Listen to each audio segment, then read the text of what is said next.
My name's Jonathan. My name is Jonathan Joss. I do film and television. I'm the voice of John Redcorn and King of the Hill. Following another tragedy in San Antonio this morning, where police now say a man shot and killed Sunday night was a former King of the Hill voice actor Jonathan Joss.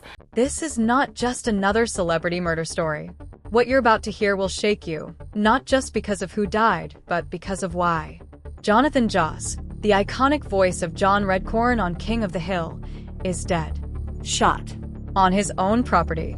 And it gets weirder. There's a suspect. There's a motive. But what nobody's telling you is what Joss was investigating right before he died. In the next few minutes, I'm going to walk you through the timeline, the clues, the cover-ups, and the cold, hard truth the headlines aren't capturing. So, if you think this ends with a single arrest and a press conference, you're not even close. Because when someone leaves behind more questions than answers, you don't walk away. San Antonio, Texas, a city rich with history, and now, the setting for a shocking tragedy. On the morning of May 30th, neighbors along a rural stretch just outside the city limits reported hearing what sounded like a single, loud pop echo through the early air. By noon, police tape surrounded a quiet ranch-style home, and inside, officers found something that would soon make headlines across the country. Jonathan Joss, 59 years old, actor, father, activist, was found dead. Shot. On his own property. KSAT confirms that Jonathan Joss was discovered with a fatal gunshot wound. Authorities are investigating this as a homicide. Fans knew him as John Redcorn, the mystic healer, the misunderstood romantic, the spiritual core of King of the Hill. But in real life, Joss was more than a character. He was a cultural icon, a voice for Native communities, a man who never backed down, and now a murder victim. Jonathan Joss was born in 1965 in San Antonio. He was proud of his Native American heritage, which shaped much of his career and advocacy. He first gained national attention for his portrayal of John Redcorn, the long-haired, soft-spoken spiritual advisor on King of the Hill, a character that became both meme-worthy and meaningful. I think I know why you're here. Your wife came to me with a headache, a real headache. With a voice that could disarm or disturb, depending on the line, Joss brought dignity and depth to a character who was often caught in morally gray situations. Later, he appeared as Ken Hatate, a sharp-witted tribal leader in Parks and Recreation, another role that showcased his knack for satire, humor, and subtle power. It reminds me of what the settlers did to my ancestors, taking their land without permission. He wasn't just an actor. He was a man on a mission, using art to confront stereotypes, elevate Native stories, and build bridges through performance. So how did this celebrated artist end up the victim of a cold-blooded shooting? According to the Behar County Sheriff's Office, deputies responded to a call just after 11 a.m. on May 30th.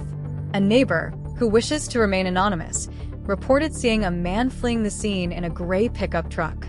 He just looked wrong, nervous, like he knew he did something bad.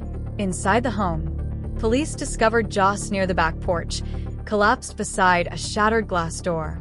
His phone was still unlocked on the patio table mid-text. A dog barked frantically from inside. No signs of forced entry. No sign of a struggle. Just one shot. Straight to the chest. Execution style. Was it someone he knew? Someone he trusted? And then a break in the case. Just 48 hours later, a suspect was in custody. 29-year-old Michael Kadeem Evans, arrested in Dallas, 300 miles away, after being spotted on a traffic camera. The Dallas Morning News reports that Evans had a prior criminal record, including 1 count of aggravated assault and a suspended sentence for burglary. But what was his connection to Jonathan Joss? That's where the story gets darker and stranger. Evans was once employed by a media management firm that handled talent bookings and digital licensing for actors, including Joss. But their working relationship ended bitterly. Mr. Joss terminated all business with the defendant after discovering multiple discrepancies in royalty payments. Could this murder be connected to missing money? Revenge? Or was it part of something even bigger, something that goes far beyond one angry ex-employee? Friends of Joss say he'd been increasingly private in recent years. He stopped attending conventions, moved away from Los Angeles, posted cryptic messages on social media. One in particular, just a month before his death, now seems haunting. An Instagram post on April 21st. Some betrayals don't come from strangers. They come from the ones you once trusted the most. Was Joss trying to warn us? Or himself?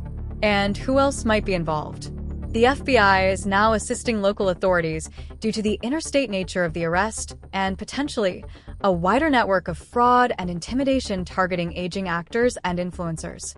When we see patterns like this, especially involving misused trust, it's rarely just a single bad actor. There's usually a system, and systems have more victims. More victims? We've uncovered emails, texts, and internal documents that suggest Jonathan Joss may have been digging into something bigger.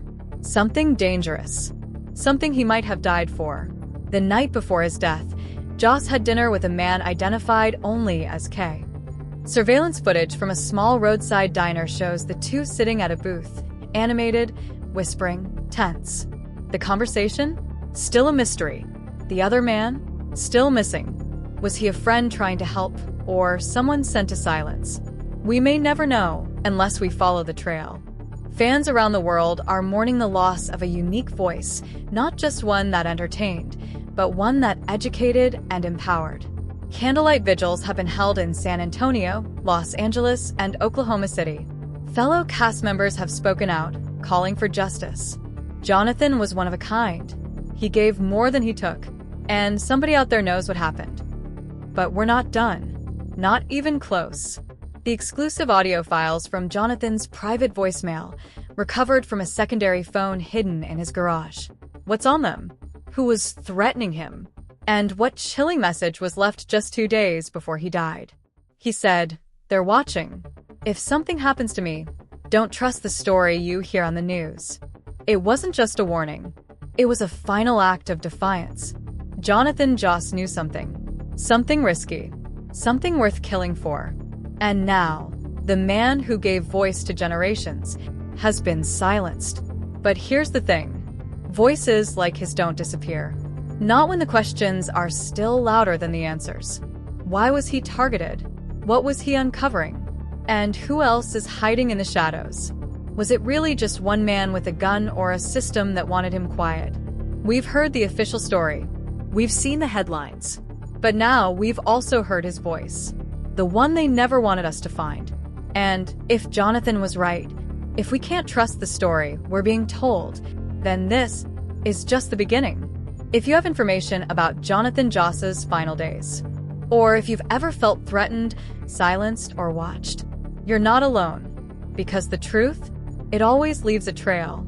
And we're still following it. Subscribe to uncover more stories like this.